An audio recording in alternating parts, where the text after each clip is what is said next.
नमस्कार। आओ मिलकर सीखे चैनल पर आपका हार्दिक स्वागत है। इस वीडियो में हम कक्षा 7 भूगोल की दैनिक पाठ योजना बनाना सीखेंगे, जो कि बीएड व बीए बीएड दोनों के लिए उपयोगी है। इस पाठ योजना में प्रकरण लिया है वायुमंडल की संरचना, जिसमें शिक्षण बिंदु है सौभ मंडल, समताप मंडल व मध्य मंडल, बाह्य मंडल व बहिर्मंडल। तो चलिए शुरू करते हैं। सर्वप्रथम लिखेंगे विद्यालय का नाम, जहां पर आप ये लेसन प्रस्तुत करेंगे। कक्षा 7 विषय भूगोल, प्रकरण वायुमंडल की संरचना। यहाँ पर दिनांक, कालांश, समयावधि 30 मिनट। फिर टेबल ड्रॉ करके लिखेंगे शिक्षण उद्देश्य और दूसरी तरफ अपेक्षित व्यवहारगत परिवर्तन। शिक्षण उद्देश्य में पहला लिखेंगे ज्ञानात्मक। इसमें लिखना है विद्यार्थी वायुमंडल की संरचना के विषय में विभिन्न परतों का प्रत्यास्मरण कर सकेंगे। विद्यार्थी वायुमंडल की संरचना के रूप में विभिन्न परतों का प्रत्याविज्ञान कर सकेंगे।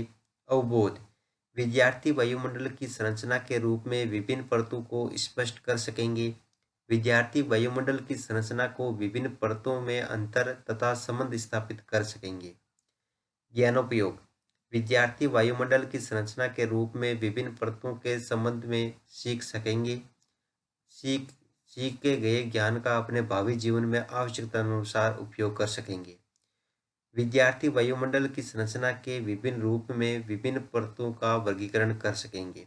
कौशल, विद्यार्थी वायुमंडल की संरचना की विभिन्न परतों के चित्र बनाने की कुशलता का विकास कर सकेंगे।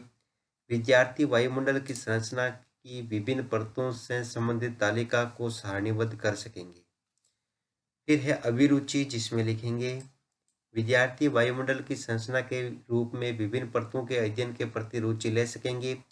विद्यार्थी वायुमंडल की संरचना के रूप में विभिन्न परतों से संबंधित घटनाओं की जानकारी प्राप्त कर सकेंगे। अभिवृत्ति, विद्यार्थी वायुमंडल की संरचना के प्रति सकारात्मक दृष्टिकोण का विकास अर्जित कर सकेंगे। विद्यार्थी वायुमंडल की संरचना के प्रति समीक्षात्मक दृष्टिकोण का विकास कर सकेंगे। शिक्षण सहायक सामग्री, लपेट फलक, श्यामपट्ट, चौक, डस्टर, संकेतक एवं अन्य उपयोगी शिक्षण सहायक सामग्री। पूर्व ज्ञान में लिखेंगे विद्यार्थी वायुमंडल की संरचना के बारे में सामान्य जानकारी रखते हैं। फिर है प्रस्तावना प्रश्न, जिसमें टेबल ड्रॉ करके लिखेंगे छात्राध्यापक क्रियाएं, विद्यार्थी क्रियाएं। अगर आप छात्राध्यापिका है तो जहां पर भी छात्राध्यापक लिखा है उसकी जगह आप छात्राध्यापिका लिखेंगे। इसमें फर्स्ट क्वेश्चन है चंद्रमा किसका उपग्रह है? पृथ्वी का। पृथ्वी पर मानव कौन सी गैस ग्रहण करते हैं? तो ऑक्सीजन। ऑक्सीजन के अतिरिक्त और अन्य गैसें कौन कौन सी है? Nitrogen, carbon dioxide, helium, organ आदि। इन गैसों का मिश्रण कहाँ पाया जाता है? वायुमंडल में। वायुमंडल की संरचना के बारे में आप क्या जानते हैं? समस्यात्मक प्रश्न। उद्देश्य कथन में लिखेंगे आज हम वायुमंडल की संरचना के बारे में विस्तार पूर्वक अध्ययन करेंगे।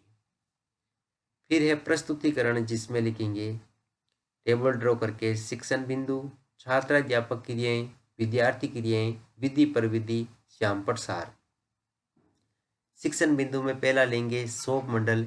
इसमें विकासात्मक प्रश्न में फर्स्ट क्वेश्चन सर्दी में सुबह के समय दूर का दिखाई नहीं देना किस कारण से होता है? कोहरे के कारण। वर्षा, कोहरे आदि घटनाएं किस मंडल में घटित होती है? क्षोभ मंडल में। क्षोभ मंडल के बारे में आप क्या जानते हैं? निरुत्तर। विधि में प्रश्नोत्तर विधि। फिर है छात्राध्यापक कथन, जिसमें लिखेंगे यह परत वायुमंडल की सबसे महत्वपूर्ण परत है। इसकी औसत ऊंचाई 13 किलोमीटर है। मानव इसी मंडल में मौजूद वायु में सांस लेते हैं तथा मौसम की लगभग सभी घटनाओं की जानकारी इसी मंडल में मिलती है। जैसे वर्षा, कोहरा एवं ओलावर्षण इसी परत के अंदर होती है। अतः इस मंडल को शांत मंडल भी कहते हैं तथा इसकी ऊपरी सीमा को शोभ सीमा कहा जाता है। फिर यहाँ पर विद्यार्थी क्रिया में लिखेंगे विद्यार्थी ध्यानपूर्वक सुनेंगे। विधि में वाक्यान विधि।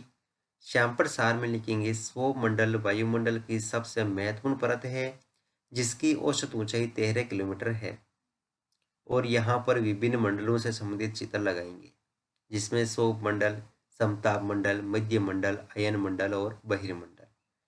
फिर यहाँ पर दोस्तों बोध प्रश्न में लिखेंगे फर्स्ट क्वेश्चन सौर मंडल की औसत ऊंचाई कितनी है? 13 किलोमीटर। ओलावर्षण किस मंडल के अंदर होती है? सौर मंडल के। विधि में प्रश्नोत्तर विधि। अगला शिक्षण बिंदु है समताप मंडल व मध्य मंडल। विकासात्मक प्रश्न में फर्स्ट क्वेश्चन, वायु यातायात के कोई दो उदाहरण बताइए। हवाई जहाज एवं हेलीकॉप्टर। वे साधन किस स्थान पर चलते या उड़ते हैं? वायुमंडल या आकाश में? समताप मंडल व मध्य मंडल के बारे में आप क्या जानते हैं? निरुत्तर। विधि में प्रश्नोत्तर विधि। फिर है छात्राध्यापक कथन, जिसमें लिखेंगे समताप मंडल। सौर मंडल के ऊपर का भाग समताप मंडल कहलाता है। यह लगभग 50 किलोमीटर की ऊंचाई तक फैलता है। यह परत बादलों एवं मौसम संबंधी घटनाओं से लगभग मुक्त होती है। इसके फलस्वरूप यहाँ की परिस्थितियाँ हवाई जहाज उड़ाने के लिए आदर्श होती है। समताप मंडल की एक महत्वपूर्ण विशेषता यह है कि इसमें ओजोन गैस की परत होती है। यह परत सूर्य से आने वाली हानिकारक गैसों से हमारी रक्षा करती है। मध्यमंडल, यह वायुमंडल की तीसरी परत है। यह समताप मंडल के ठीक ऊपर होती है। यह लगभग 80 किलोमीटर की ऊंचाई तक फैली है। अंतरिक्ष से प्रवेश करने वाले उल्कापिंड इस परत में आने पर जल जाते हैं। फिर यहाँ पर विद्यार्थी क्रिया में लिखेंगे, विद्यार्थी ध्यानपूर्वक सुनेंगे तथा मुख्य बिंदुओं को अपनी अभ्यास पुस्तिका में लिखेंगे। विधि में वाक्यान विधि और श्यामपट सार में लिखेंगे, सौर मंडल के ऊपर का भाग समताप मंडल कहलाता है तथा मध्य मंडल वायुमंडल की तीसरी परत है। फिर यहाँ पर बोध प्रश्न में लिखेंगे फर्स्ट क्वेश्चन, समताप मंडल कितने किलोमीटर की ऊंचाई तक फैला हुआ है? 50 किलोमीटर तक। कौन सा मंडल गैसों से हमारी रक्षा करता है? समताप मंडल। विधि में प्रश्नोत्तर विधि। तीसरा है बाह्य मंडल एवं बहिर्मंडल। विकासात्मक प्रश्न में फर्स्ट क्वेश्चन, टेलीविजन व मोबाइल आदि के संदेशों को हम तक किसके माध्यम से पहुंचाया जाता है? कृत्रिम उपग्रहों के माध्यम से। कृत्रिम उपग्रह वायुमंडल की किस परत पर स्थापित किए जाते हैं? बाह्य मंडल में। बाह्य मंडल एवं बहिर्मंडल के बारे में आप क्या जानते हैं? निरुत्तर। विधि में प्रश्नोत्तर विधि। फिर है छात्राध्यापक कथन, जिसमें लिखेंगे बाह्य मंडल। बाह्य मंडल में बढ़ती ऊंचाई के साथ तापमान अत्यधिक तीव्रता से बढ़ता है। अयन मंडल इस परत का एक भाग है। यह 80 से 400 किलोमीटर तक फैला है। रेडियो संचार के लिए इस परत का उपयोग होता है। वास्तव में पृथ्वी से प्रसारित रेडियो तरंगें इस परत द्वारा पुनः पृथ्वी पर परावर्तित कर दी जाती है। बहिर्मंडल, वायुमंडल की सबसे ऊपरी परत को बहिर्मंडल के नाम से जाना जाता है। यह वायु की पतली परत होती है। हल्की गैसें जैसे हीलियम एवं हाइड्रोजन यहीं से अंतरिक्ष में तैरती रहती है। विद्यार्थी क्रिया में लिखेंगे, विद्यार्थी ध्यानपूर्वक सुनेंगे तथा मुख्य बिंदुओं को अपनी अभ्यास पुस्तिका में लिखेंगे। विधि में वाक्यान विधि और श्यामपट सार में लिखेंगे, वायुमंडल की सबसे ऊपरी परत को बहिर्मंडल के नाम से जाना जाता है। बोध प्रश्न में लिखेंगे फर्स्ट क्वेश्चन, वायुमंडल की सबसे ऊपरी परत को किस नाम से जाना जाता है? बहिर्मंडल के नाम से। किस मंडल में वायु की पतली परत होती है? तो बहिर्मंडल में। विधि में प्रश्नोत्तर विधि। अंत में है मूल्यांकन प्रश्न। तो फर्स्ट क्वेश्चन लिखेंगे, वायुमंडल की सबसे महत्वपूर्ण परत है सौर मंडल, बाह्य मंडल, मध्य मंडल, समताप मंडल। रेडियो संचार के लिए परत का उपयोग किया जाता है समताप मंडल या बाह्य मंडल। अगला क्वेश्चन है, अयन मंडल बाह्य मंडल का एक भाग है, सत्य या असत्य? बहिर्मंडल किसे कहते हैं और सौर मंडल किसे कहते हैं? घरे कार्य में लिखेंगे, वायुमंडल की संरचना का वर्णन कीजिए। अंत में पर्यवेक्षक टिप्पणी।